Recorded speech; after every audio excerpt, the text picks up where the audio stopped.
नमस्कार। चर्चा करेंगे निफ्टी के अंदर कल हमारा क्या प्लान रहेगा और किस तरीके से हम ट्रेडिंग कर सकते हैं।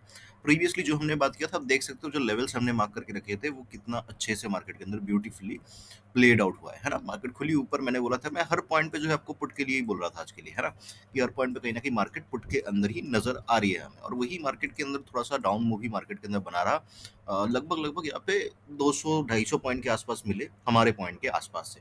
अब बात कर लेते हैं कल क्या हो सकता है आगे। देखो, जैसा चार्ट बना हुआ है मार्केट को, तो थोड़ा सा गैप अप ही खुलना चाहिए मेरे हिसाब से, है ना। और ये मेरे हमारे लिए खराब मार्केट है, क्योंकि अगर मार्केट गैप अप खुल जाएगी तो हमारे पास कुछ और ट्रेड करने के लिए बचेगा नहीं, समझ रहे हो। क्योंकि मार्केट इन्हीं किसी पॉइंट के आसपास घूमती रह जाएगी। इन इन पॉइंट्स को तोड़ भी देगी 24,400 को, फिर भी कुछ बड़ा मोमेंटम मुझे यहाँ पे एक्सपेक्टेड नहीं है। तो मतलब बहुत ही चौपी मार्केट मुझे नजर आ रही है कल। अगर मार्केट फ्लैट वगैरह या गैप अप वगैरह खुल जाती है तो हालाँकि बात कर लेंगे फिर भी क्या कर सकते, क्या नहीं कर सकते। पहले फ्लैट की बात करते हैं। देखो, फ्लैट अगर मार्केट खुलती है, ठीक है?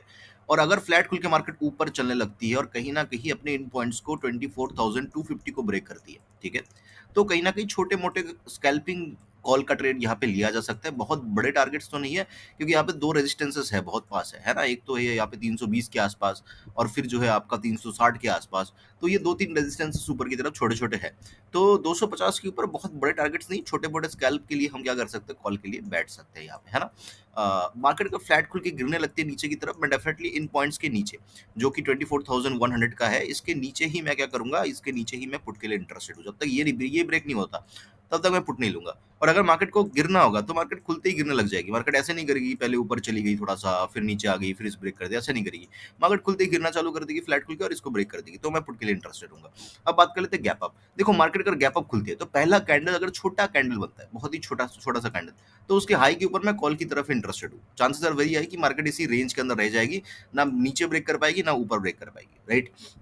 लेकिन अगर गैप अप खुलने के बाद खुलते ही बहुत बड़ा कैंडल बनता है और ग्रीन कैंडल बनता है, ध्यान रखिएगा, ग्रीन कैंडल बनता है, तो क्या करना है, उसका 50% मार्क कर लेना है। पहले 5 मिनट का कैंडल जो बनेगा, बड़ा कैंडल अगर बनता है तो उसका 50% मार्क कर लेना है। और उस 50% के आसपास जैसी कैंडल आएगी, प्राइस आएगी, तो यहाँ पे मैं इंटरेस्टेड रहूंगा, और ये मेरा जो है कहीं ना कहीं एसल रहेगा। गैप अप खुल के छोटा कैंडल बनता है तो फिर तो क्या है, उसके हाई के ऊपर ही कॉल का ट्रेड है। लेकिन अगर बड़ा कैंडल बन जाता है तो उसके 50% के आसपास जो है हम एंट्री लेंगे, और मार्केट डेफिनेटली देगी 50% के आसपास आने के बाद एंट्री डेफिनेटली देगी। और ये हमारा जो है उसी कैंडल का लो जो है एसल रहेगा। ध्यान रखिएगा, ग्रीन कैंडल बनता है तो ही ये सिनारियो एप्लीकेबल है। फिर मार्केट जो है कहीं ना कहीं थोड़ा सा ऊपर नीचे करके इस तरीके से जो है आपको चार्ट बनाता हुआ दिख सकता है, ठीक है। ये हो गई ऊपर की बात। ऊपर खुल के अगर नीचे आने लगते हैं, देखो इसके लिए मार्केट को बहुत ऊपर खुलना पड़ेगा। मतलब मार्केट को 24,400, 24,450 इन किसी पॉइंट के आसपास खुलना पड़ेगा, तभी जाके जो ये जो चार्ट है, ये चार्ट रिपीट हो सकता है इस तरीके से, है ना। नहीं तो कोई चांसेस नहीं है। तो बहुत बड़े गैप अप में तो फिर से जो है नो ट्रेड है। इन किसी पॉइंट के आसपास खुल रही है तो फिर तो मैंने आपको स्ट्रेटेजी बता दिया। लेकिन बहुत बड़े गैप अप में कल के लिए नो ट्रेड है, ठीक है। लेकिन अगर मार्केट बहुत बड़ा गैप अप खुल रही है तो चांसेस आर वेरी है कि मार्केट ऊपर ही बनी रहेगी, है ना। तो उसको ध्यान रखना है, पुट नहीं लेना है। अब बात कर लेते हैं मार्केट अगर गैप डाउन खुलती है। देखिए, मार्केट अगर गैप डाउन खुलती है तो फिर तो मैं पुट की तरफ ही इंटरेस्टेड हूँ, है ना। अगर मार्केट गैप डाउन खुलती है तो मेरे हिसाब से जो टारगेट्स मिलने चाहिए मिनिमम, ठीक है, लेट मी जस्ट चेक, एक बार देख लेते हैं। अगर मैं इन हाइस को कंसीडर करूँ तो फिर कहीं ना कहीं जो टारगेट मिलने चाहिए वो हमारा 23,950, जो कल के लिए हमने जो लेवल्स निकाले थे, उन किसी पॉइंट के आसपास के टारगेट्स। और अगर इसको मैं कंसीडर करूँ, मैं एक बार सारे पॉइंट्स को देख लेता हूँ, तो कहीं ना कहीं निकल के आ रहा है ये 24,000 का लेवल। तो डेफिनेटली 24,000 का लेवल ध्यान रखना, ये इंपॉर्टेंट है। मतलब यहाँ पे कहीं ना कहीं एक सपोर्ट बना रहेगा मार्केट के अंदर 24,000 से लेके 23,950 पे, ठीक है। ये एक सपोर्ट बना रहेगा। मार्केट अगर गैप डाउन भी खुलती है तो भी ये सपोर्ट बना रहेगा।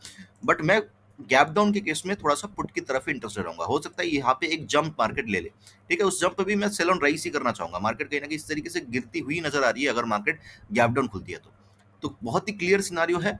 फ्लैट खुलती है तो चांस क्या है कि मार्केट इसी रेंज के अंदर रहेगी, ठीक है। अगर मार्केट फ्लैट खुल के नीचे गिरने लगती है, इसकी नीचे निकलती है, तो फिर 950 का टारगेट है। अगर मार्केट गैप अप खुलती है तो भी चांसेस क्या है कि मार्केट इसी कैंडल के रेंज के अंदर रहेगी, तो उसके अंदर छोटा मोटा स्कैल्प अपसाइड की ओर हम ले सकते हैं। बहुत बड़ा गैप अप खुलता है तो फिर तो कहीं ना कहीं नो ट्रेडिंग हमारे लिए वो रहेगा। 100 पॉइंट के आसपास, 60 पॉइंट, 70 पॉइंट, 80 पॉइंट, यहाँ तक हम एक्सपेक्ट कर सकते हैं मार्केट से। अगर उसकी ऊपर गैप अप खुल गई तो फिर कहीं ना कहीं फिर ट्रेड नहीं बनेगा उसके अंदर कल के लिए, ठीक है। गैप डाउन खुलते हैं तो फिर तो हम क्या है, हम थोड़ा सा सेल में ही इंटरेस्टेड है, और स्पेशली हम थोड़ा सा सेल ऑन राइस में जो है कहीं ना कहीं गैप डाउन के केस में इंटरेस्टेड जो है यहाँ पे रहेंगे। आई होप कि वीडियो आपको अच्छा लगा होगा। अच्छा लगा लाइक कर देना, कमेंट कर देना। मुझे सुनने के लिए आपका बहुत बहुत धन्यवाद। आपका दिन शुभ हो।